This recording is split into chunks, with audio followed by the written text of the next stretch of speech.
Kolkata corporation সহ বিভিন্ন জায়গায় যে ফলস বার্থ সার্টিফিকেট দেওয়ার লাইন এবং হুড়োহুড়ি চলছে, এটা অশ্বডিম্বে পরিণত হবে। এটা করে মৃত ভোটারকে জীবিত, ফলস ভোটারকে পুনর্জীবিত আর অনুপ্রবেশকারী বাংলাদেশি মুসলিম রোহিঙ্গাদের ভোটার তালিকায় রেখে দেওয়ার যে বড় পরিকল্পনা নিয়েছেন খালার পার্টি, এটার সুবিধা হবে না। অন্যদিকে কেওড়াতলা মহাশ্মশান, সেখানেও কিন্তু বেশ কিছুক্ষণ হয়ে গেল পুলিশ আধিকারিকরা তারা নথি সংগ্রহের কাজ চালাচ্ছেন। রুমা পাল আমাদের প্রতিনিধি রয়েছেন। রুমা, কি ধরনের নথি সেখান থেকে সংগ্রহ করা হচ্ছে?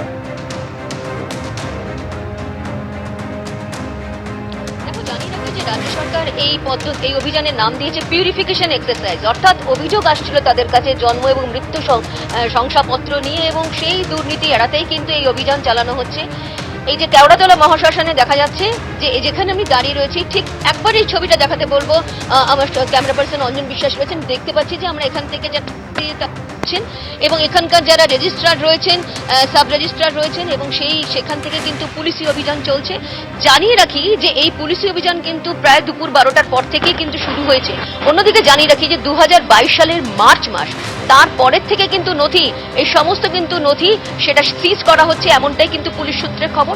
অন্যদিকে এটাও ঠিক যে ধরনের যে জন্ম মৃত্যু শংসাপত্র নিয়ে কিন্তু অভিযোগ এসেছে, এবং মুখ্য সচিব কিন্তু আজ স্পষ্টতই জানিয়েছেন যে রাজ্য জুড়ে কিন্তু এই অভিযান চলছে, এবং রাজ্য জুড়ে অভিযান চলার পরেই কিন্তু দেখা যাচ্ছে যে কেওড়াতলা মহাশ্মশানেও কিন্তু এই অভিযান চলছে, এবং এই অভিযান চলাকালীনই কিন্তু দেখা যাচ্ছে এখানে টালিগঞ্জ থানার পুলিশ এসেছে। টালিগঞ্জ থানার পুলিশের যারা রয়েছেন, যে পুলিশ আধিকারিক, তারা এখানে অভিযান চালাচ্ছেন। কেওড়াতলা মহাশ্মশান, সেখানেও বেশ কিছুক্ষণ ধরে পুলিশ আধিকারিকরা তারা তথ্য সংগ্রহের কাজ চালিয়ে যাচ্ছেন। রুমা, তুমি আমাদের সঙ্গে থাকো। আর এই জন্ম মৃত্যুর শংসাপত্র নিয়ে যে দুর্নীতির অভিযোগ উঠছে, এই নিয়ে পুর নগর উন্নয়ন মন্ত্রী অগ্নিমিত্রা পাল এবং স্বাস্থ্য প্রতিমন্ত্রী প্রমনা সরকারকে কি বলছেন শোনো। আজকে লাস্ট 15 বছর আগের সরকার জন্ম মৃত্যুর সার্টিফিকেট নিয়ে অনেক দুর্নীতি হয়েছে।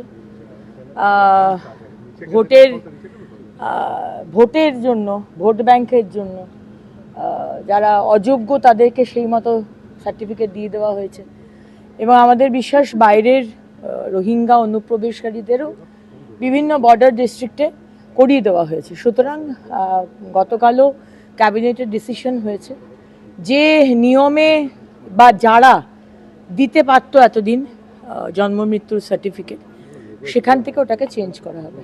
দেখুন, এটা আমরা আগে থেকেই চেয়েছিলাম। আমরা বলেছিলাম যে একটা সরকার মানুষকে সুস্থভাবে সঠিকভাবে পরিষেবা দেবে, কোনো চুরি দুর্নীতি করে নয়, যার যেটা পাওয়ার যোগ্য সে পাবে। প্রচুর ভুয়ো সার্টিফিকেট আছে, আপনারা জানেন, আর অনুপ্রবেশকারীতে ভরে আছে বাংলা। তো সেখানে দাঁড়িয়ে আজকে এটা হবে ডেথ এবং বার্থ সার্টিফিকেট নিয়ে, এটা হওয়ার কথাই ছিল। আমরা চেয়েছিলাম এগুলো হোক, মানুষ তো চেয়েছে। এটা দেখুন, মানুষ চেয়েছে বলে পরিবর্তনের সরকার প্রতিষ্ঠা হয়েছে। আজকে ন্যাচারালি ডেথ বার্থ সার্টিফিকেটে প্রচুর গলতি আছে, আমরা চাই এর একটা বিহিত হোক। যারা দোষী তাদেরকে দোষী শাস্তি পাবে অবশ্যই। কালকে মুখ্যমন্ত্রী দাঁড়িয়ে বলেছেন বিধানসভায়, যারা দোষী আছেন তারা প্রত্যেকে শাস্তি পাবেন, আর আমরা তার পক্ষেই আছি। সাধারণ মানুষ সেটাই চায়। যে বছর এসআইআর হয়েছে, জন্ম রেকর্ডের হার বেড়েছে অস্বাভাবিক হারে। মালদা, মুর্শিদাবাদ, উত্তর দিনাজপুরে এই ছবি দেখা গেছে মন্তব্য রাজ্যের মুখ্য সচিব মনোজ আগরওয়ালের। আপনি দেখবেন কি যে বছর এসআইআর ছিল আপনার 10,45,451 হয়ে গেছে, abnormal ইনক্রিজ। অ্যান্ড আপনার যে জেলা দেখবেন, আপনি জেলা যেটা আছে, আপনাকে বলছি আমি যে উন্নতম জেলা আছে আপনার মুর্শিদাবাদ, 2,40,755।